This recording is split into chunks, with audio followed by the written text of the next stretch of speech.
나사렛 아침 묵상입니다. 말씀을 마음에 새기고 말씀에 순종하는 삶을 살기를 바랍니다. 저는 로턴 나사렛 교회 윤기준 목사입니다. 저희 아버님은 나사렛 교회 목사였고 저 역시 나사렛 교회에서 목회를 하고 있고 저희 형님도 나사렛 교회에서 목회를 하고 있습니다. 그래서 저희는 2대 목회자 집안입니다. 아버님이 목회를 하셨다는 것이 저에게는 큰 감사입니다. 하지만 어렸을 때는 아버님이 목회자인 것이 싫었습니다. 왜냐하면 많은 사람들이 어릴 때부터 목회자 자녀, 목회자 자녀라고 불렀고 목회자 자녀의 삶을 요구했기 때문입니다. 지금은 아버님이 목회자였음이 자랑스럽습니다. 그런데 만약 제가 목회자의 자녀가 아니라 나라를 배신한 배신자의 아들이었다면 저는 어떠한 삶을 살았을까 생각을 해봅니다. 제가 사는 평생 동안 배신자의 아들이라 불림을 받고 아마 한 곳에서 살지 못하고 이곳저곳을 돌아다니며 살아야 했을 것입니다. 배신자의 아들이라 하여 직장을 얻는 것도 쉽지 않았을 것입니다. 삶이 결코 쉽지 않았을 것입니다. 과연 배신자의 아들로서 어떠한 삶을 살아갈 수 있을까 다시 한번 생각을 해봅니다. 오늘 우리가 들어야 할 말씀은 민수기 26장 1절부터 11절입니다. 연병 후에 여호와께서 모세와 제사장 아론의 아들 엘리야살에게 말씀하여 이르시되 이스라엘 자손의 온 회중의 총수를 그들의 조상의 가문을 따라 조사하되 이스라엘 중에 20세 이상으로 능히 전쟁에 나갈 만한 모든 자를 계수하라 하시니 모세와 제사장 엘리야살이 여리고 맞은편 요단가 모압 평지에서 그들에게 전하여 이르되 여호와께서 애굽 땅에서 낳은 모세와 이스라엘 자손에게 명령하신 대로 너희는 20세 이상 된 자를 계수하라 하니라. 이스라엘 장자는 르우벤이라.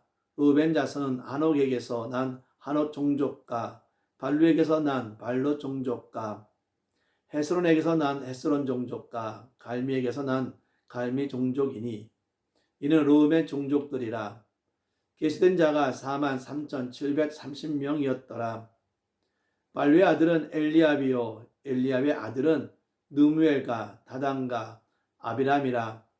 이 다단과 아비람은 회중 가운데서 부름을 받은 자들이니 고라의 물에 들어가서 모세와 아론을 거슬러 여호와께 반역할 때에 땅이 그 입을 벌려서 그 무리와 고라를 삼킴에 그들이 죽었고 당시에 불이 250명을 삼켜 징표가 되게 하였으나 고라의 아들들은 죽지 아니하였더라. 아멘. 민수기에는 두 번의 인구조사가 나옵니다. 첫 번째 인구조사는 민수기 1장에 나오는데 출애굽 2년째 되는 해의 둘째 달 1일에 진행되었습니다. 시내 광야에서 싸움에 나갈 만한 20세 이상의 장정을 조사하니 60만 3,550명이었습니다. 오늘 본문은 두 번째 인구조사에 대한 내용입니다. 이스라엘 백성이 모압 여자들과 음행하자 연병으로 징계하신 하나님께서 두 번째 인구조사를 지시하셨습니다.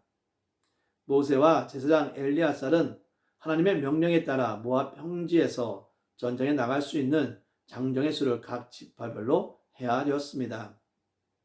민수기 1장에서 조사한 인구와 민수기 26장에서 집계된 인구수는 1820명 줄어든 숫자입니다.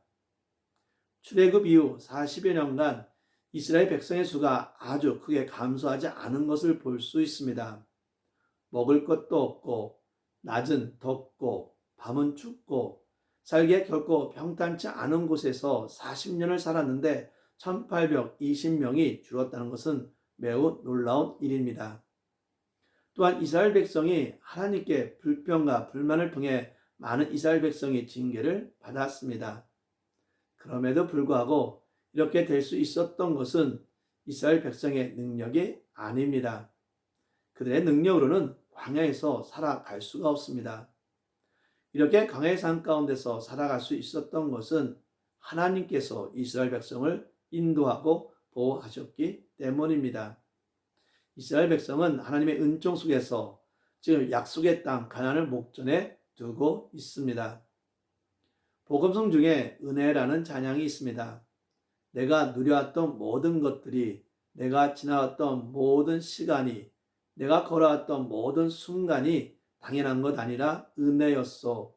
모든 것이 은혜, 은혜, 은혜. 사랑하는 성도님, 모든 순간이 당연한 것이 아니라 하나님의 은혜였음을 믿고 믿음을 가지고 나아가기를 진심으로 바랍니다. 민수기 16장에서는 모세와 아론의 건의에 도전하여 반란을 일으킨 레위지파 고라에 대한 사건이 나옵니다. 고라의 불만은 모세와 아론이 다른 사람보다 더 낫지 않을 뿐 아니라 다른 사람들에게도 하나님께서 함께 하시기 때문에 모세와 아론에게 복종하지 않겠다는 것이었습니다. 이때 르우벤 지파 엘리압의 아들 중 다단과 아비란도 반란자 고라의 편에 섰습니다. 결국 반역의 깃발을 들었던 고라와 무리들은 하나님의 징계를 받아 갈라진 땅 속으로 순식간에 사라져 버리는 것으로 징계를 받았습니다. 하나님께서는 땅의 갈라짐과 불의 삼킴으로 죽은 반역자들의 죽음 사건을 징표로 삼으시며 하나님의 백성이라 해도 죄인은 반드시 징계하신다는 사실을 교훈 삼아 이스라엘 백성이 경건한 백성답게 살기를 다짐하게 하셨습니다. 그런데 고라 무리와 함께 다단과 아비람은 죽었으나 반역자 고라의 아들들은 죽지 않았다고 11절이 증거합니다. 아버지 고라는 하나님께서 세우신 지도자 모세의 권위를 인정하지 않으며 하나님께 반역을 하였지만 그의 아들들은 아버지의 반역에 동참하지 않았던 것입니다. 그리고 살아남은 고라의 자손들은 이후 다윗 시대의 성전에서 문지기와 찬양대로 봉사하였다고 역대상과 시편이 증거하고 있습니다. 시편 42편을 포함하여 총 11편에는 고라 자손의 마스길 인도자를 따라 부르는 노래라는 표제가 붙어 있습니다. 우리가 생각할 때 고라의 자손, 반역자의 자손으로 살아간다는 것은 결코 쉬운 삶이 아니었어야 합니다. 이들은 이곳저곳 돌아다니며 정처 없이 살아가야 했습니다. 그런데 이들은 반역의 자손들이었지만 하나님의 성전에서 노래를 부르며 봉사하는 삶을 살았다는 것은 매우 놀라운 일입니다. 이는 하나님께서는 결코 죄 없는 자를 죄인과의 혈연 혹은 친분 관계 때문에 징계하시는 분이 아니라는 사실을 분명히 나타내고 있는 것입니다. 하나님께서는 결코 인간들처럼 죄 없는 자를 죄인과 함께 멸망시키는 분이 아니십니다. 오직 각자의 죄에 따라 공평하게 심판하시는 분이십니다. 따라서 죄 없이 하나님의 징계를 받는 일은 전혀 있을 수 없습니다. 만약 누군가가 하나님께 징계를 받는다면 그 징계의 원인은 오직 그 자신이 범한 죄인 것입니다. 세상은 배신자의 자손이라는 이름으로 판단하고 심판하기를 원하지만 공평하신 하나님은 죄가 없는 자는 징계하지 않습니다. 따라서 우리는 공의로운 하나님을 바라보아야 합니다. 우리는 의로우신 하나님 앞에 나와서 무릎을 꿇고 예배해야 합니다. 사랑하는 나사렛 아침 묵상 성도 여러분, 내가 살아온 모든 순간들이 하나님의 은혜였음을 고백하고 있습니까? 하나님의 은혜 안에 살아가기를 바랍니다. 혹시 죄 없는 자를 누구의 자손이라는 이유 하나만으로 판단하고 심판하고 있습니까? 아니면 억울함 속에서 분노하며 살아가고 있습니까?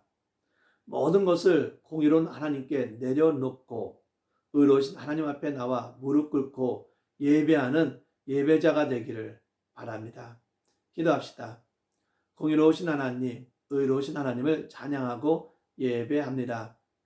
우리는 오늘 하루의 삶을 통해 모든 것이 하나님의 은혜입니다라고 고백하며 사는 하루가 되게 하여 주시고 우리의 연약함, 부족함을 깨닫고 남을 판단하고 비판하기보다는 공의와 정의를 베푸시는 하나님 앞에 겸손히 나와 예배하는 예배자가 되게 하여 주시옵소서.